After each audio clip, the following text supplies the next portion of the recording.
Hi Zesties. Well, it's my second day in Mississippi. Yes, I'm very sorry to the 727. Thank you guys for being such lovely, amazing people. I'm sorry to Dee that I didn't hang out with you a second time. And I'm sorry I never learned how to make a mud with you. Only St. Pete people will know what I mean by that. It's food related. And I'm sorry, Mika, for not trying your crab. Now at least I'm going to be able to say, you know what, I'm going to go to New Orleans and say St. Pete has better crabs, period. But anyway, I am trying... Why can't I... Oh my gosh, this Raising Cane's makes me nervous because it is so freaking busy. It's literally like... There was such a crazy line and there's people just... like running all around my car. It's crazy. Mississippi doesn't play about fast food. I've never quite seen the amount of fast food places here, and I've never quite seen them be so busy. But anyway, I've only been to Raising Cane's once, and I really didn't like it, and I'm curious what I'm gonna think the second time. But I'm already kind of feeling like I don't like it because the chicken just looks really light to me. Like, it's just a little... It's a little light. It's not Popeyes. But I'm confused because a lot of Southerners... Like, I'm in Mississippi right now and this place is packed. Like, a lot of Southerners, you know, Raising Cane's is their preferred chicken. And I'm not saying Florida is not the South. I'm one of the few people who says Florida is the South. However, Mississippi people have told me that this is their... And how do I open this? Mississippi people have told me that... Oh, well, I guess I'm squeezing it because I couldn't figure out how to open it. Mississippi people have told me that this is their favorite place. But I'm mad because this was like $11 and it's really small. Like when I went to Whataburger yesterday, it was like what they gave me was like huge. Like the second they gave this to me and I felt the weight, I was like,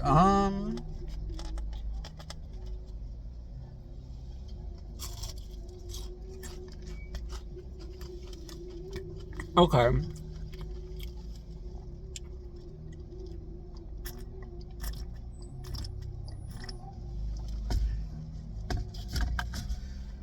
And I'm drinking sweet tea if you're interested.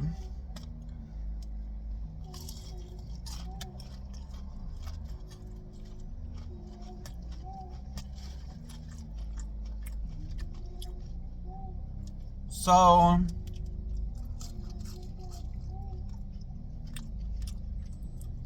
fries are good, but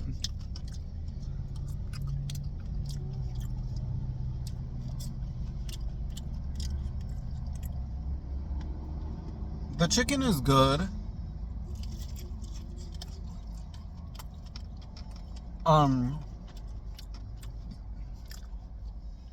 The sauce is very good.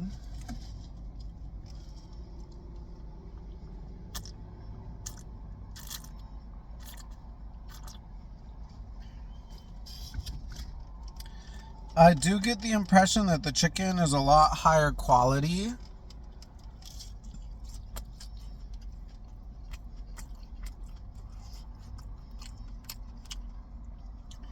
than Zaxby's, and like for me, I always will compare Cane's to Zaxby's because I feel like they're the most similar.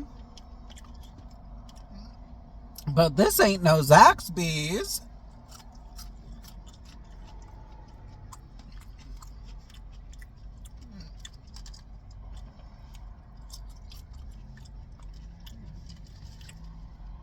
This is my second and last time ever coming here. I only came here because I was just curious.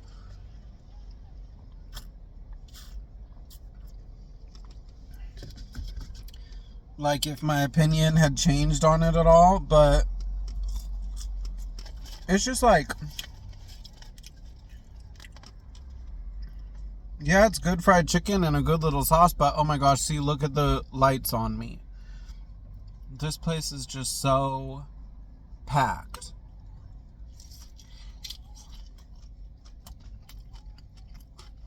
And of course, for some reason, they're keeping the lights on.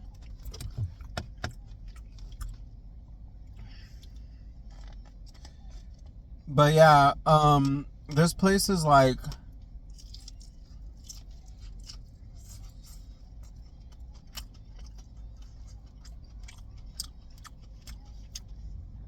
too expensive. And like I said, the chicken is very good. However,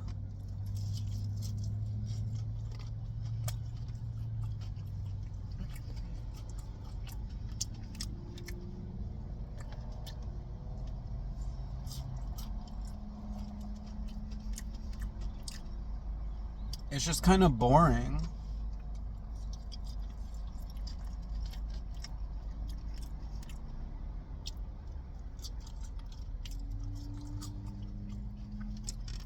Like,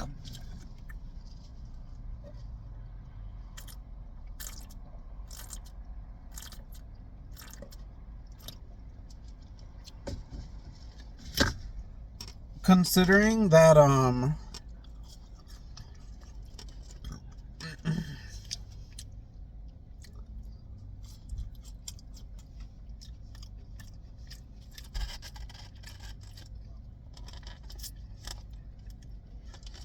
you know, considering that I could, like, if I were to go to Popeyes and spend $11 or whatever, I'd get a lot more than this.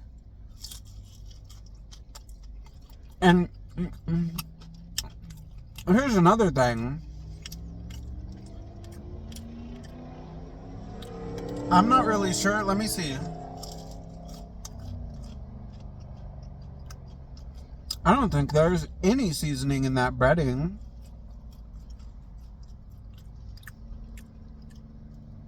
Zaxby's would never. Popeyes would never. So I am so confused why so many Mississippians are here, black and white.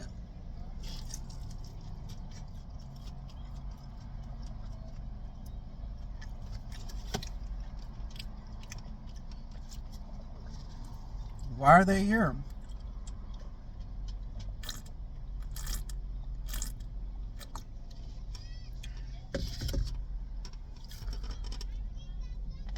Why is it literally like the most packed fast food place I've ever seen?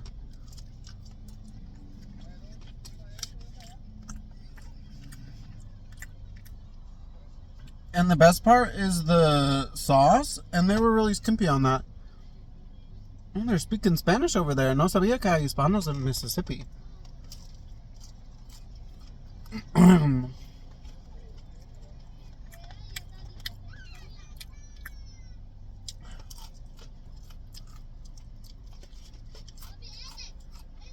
Qué interesante, ni siquiera había hispanos en la ciudad donde yo vivía antes, en Florida.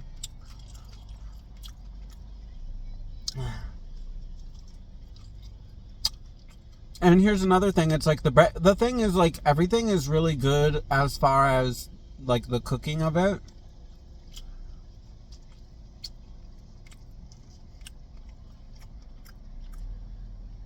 The bread is, like, perfectly toasted. But everything is just really skimpy. And it doesn't sit right with me that I don't think there's any seasoning on that chicken. But you know what, guys? There they go with the lights again. I'm gonna miss the 727. Like, I already miss it a lot. And I'll never forget the love of not eating them. The coleslaw is not good. I'm a Raising Cane's hater. I give this a 4 out of 10. I really don't like it. Raising Cane's to me is 4 out of 10. I don't trust you. Like, if you say And I know a lot of Southerners. I mean, I'm in Mississippi, and I see them eating all their seasoned foods and everything. You know, everyone seasons down here. But still, if you say your favorite chicken place is Raising Cane's, I don't trust you. I don't trust that.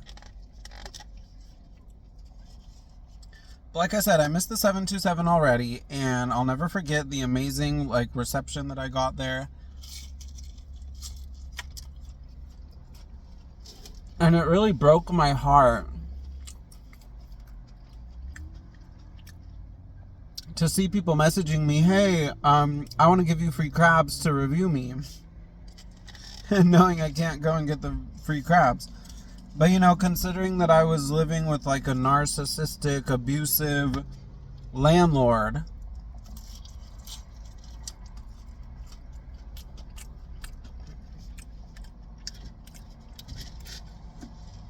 I was just like, whatever, I'm leaving. Because, you know,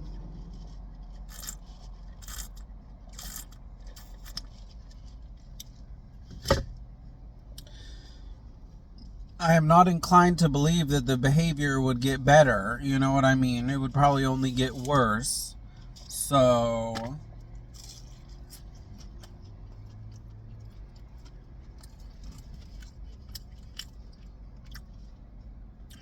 I just left, you know. As I said before, I was abused for 16 years as a child. As an adult, any little sign of abuse and I'm gone. Let's make it a hashtag. Hashtag I refuse to be abused.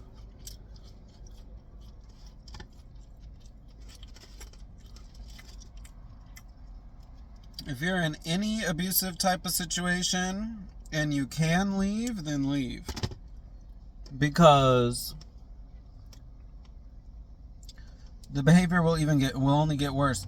And I thought about returning. I thought maybe I should talk to these guys and see if we can work something out, you know, but it was I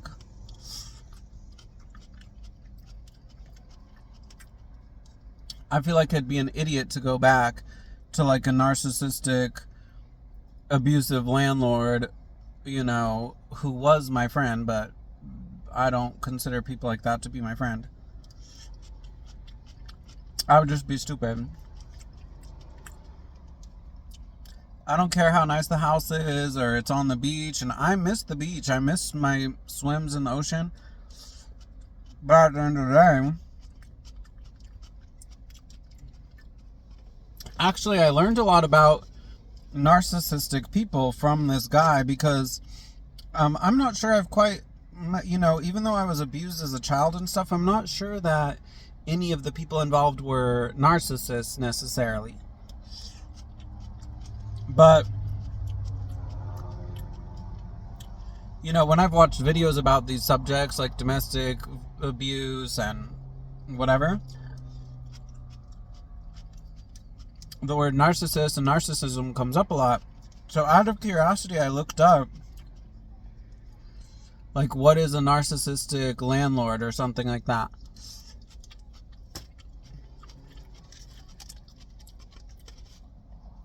And a lot of the stuff that they were saying are things that he was doing.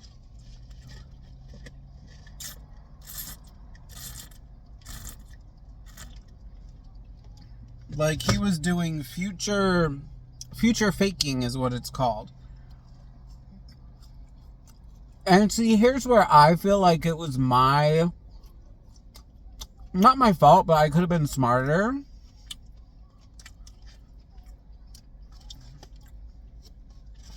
But, you know, I've been friends with these guys for years, so it was a little I didn't realize my best friend my best friend is literally in an abusive situation, and he doesn't even realize it. He's so brainwashed, he doesn't even realize it. So I just really didn't know how bad things would be, even though I had some reservations. But, you know, it was oh, you're paying $1,400 at the beginning, but we're gonna rent out the suite, and then you're gonna be paying you know, 800 or who knows what. Oh, I took the suite. Don't question it. Don't question that I took the suite, even though originally we were going to rent out the suite. Oh, and I'm not paying any extra for it. And don't question that either. Okay, well, I'll rent out the other room. No, I want it as my guest room, and I'm not going to pay for it. Oh, okay. And then they do the gaslighting, where they like claim to not have said things or forget to have said things. Like when I was leaving, they were saying, oh, maybe you can rent the room out. I'm just like, well, it's a little too late. Like, you literally already said you're going to use the room as a guest room, and now you're totally ripping me and my friend off, and I'm just not gonna stick around for that.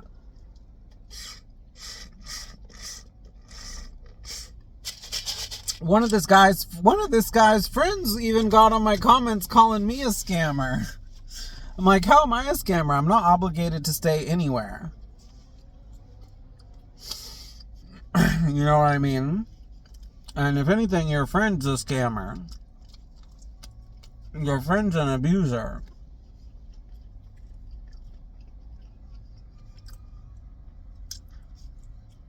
He's abusing my best friend right now as we speak, and I don't like that. But at the end of the day, can't help someone if they don't want to be helped. I would have split an apartment with my best friend, got him and I out of that situation, but he didn't want it, so.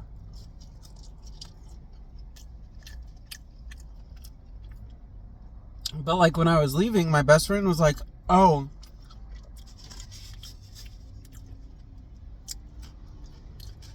he didn't really mean what he said, or he meant something different. And that's all that crazy abuser tactic, Oh,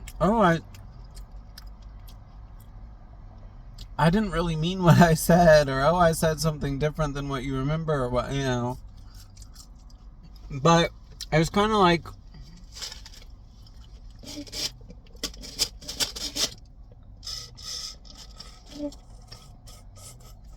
I guess I learned a lesson, which would be, if you're living alone,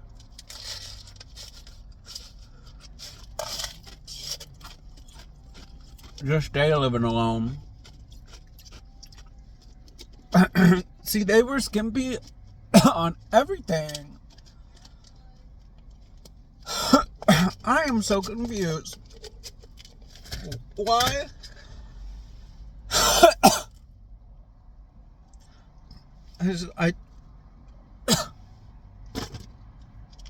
I really don't like Raising Cane's. It's one of my least favorite. Like, no.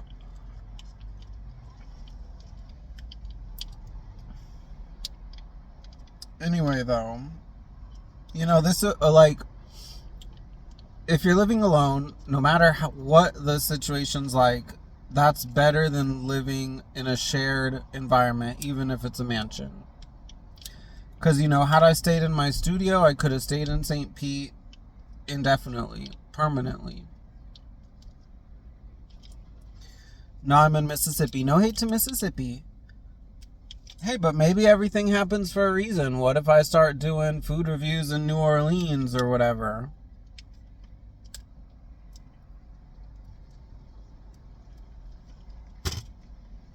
You know what I mean? I love St. Pete and everything, but St. Pete is all unknown, which I find sad, because they have their seafood scene rivals New Orleans, in my opinion. But they're just kind of unknown, and I feel that they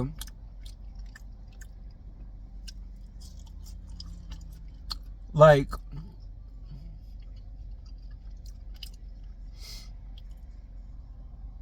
I don't know, they just don't quite have that strong food scene or whatever like New Orleans has, where people from, all their money's local. People aren't doing tourism or whatever to St. Pete. Well, maybe they are, but not really, But I hope I could have shown some,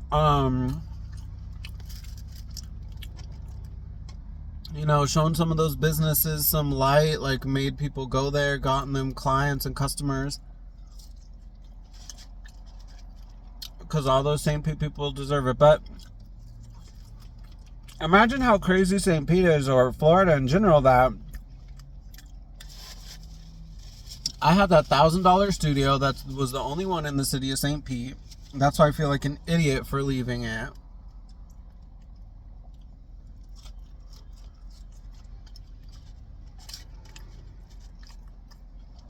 And,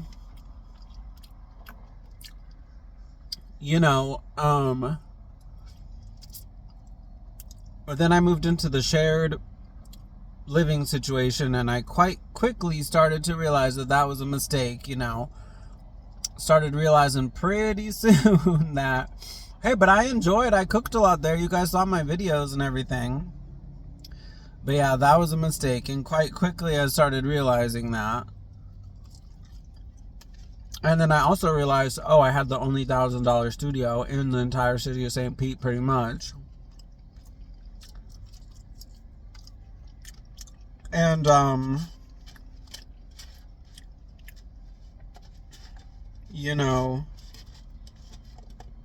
it was just like, it was so cutthroat and crazy. And want to know something else? Yeah, seriously, I was really unsatisfied with Raising Cane's. I knew I didn't like it the first time I went, but I just wanted to give an official, like, the first time I went, I didn't have a channel. This was before I lost all my hopes and dreams and had my midlife crisis, which is like this. You guys are part of my midlife crisis here. But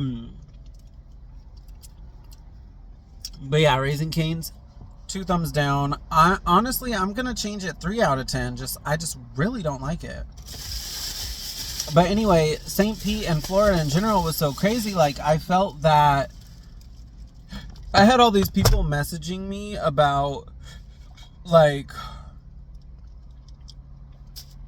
shared living situations, like renting out rooms. And I was kind of freaked out about renting out rooms because of, I just had a bad situation, and I had been living on my own for like 5 years, and I just felt like moving into a shared situation was like a huge mistake. And I wanted to return to living alone. That's a big reason why I moved to Mississippi, because I can live alone. Here I don't, not even a studio. I can live in a big, for the price of renting a room in Florida, you could rent your own apartment or maybe even a house here. So, anyway, all of the people, or a lot of the people that were messaging me, seemed really like shisty and weird. Like, I just felt like everybody was ripping each other off, and like, it's just like a crazy dog eat dog survival game down there in Florida now. And I was just like, you know what? I have been thinking about moving to Mississippi ever since I started having problems at my apartment in Tampa. And I just kind of said, okay, you know what? This was just the straw that broke the camel's back, and I moved. So, day 2 in Mississippi. I'm a Southern belle now. Anyway. Bye, Zesty.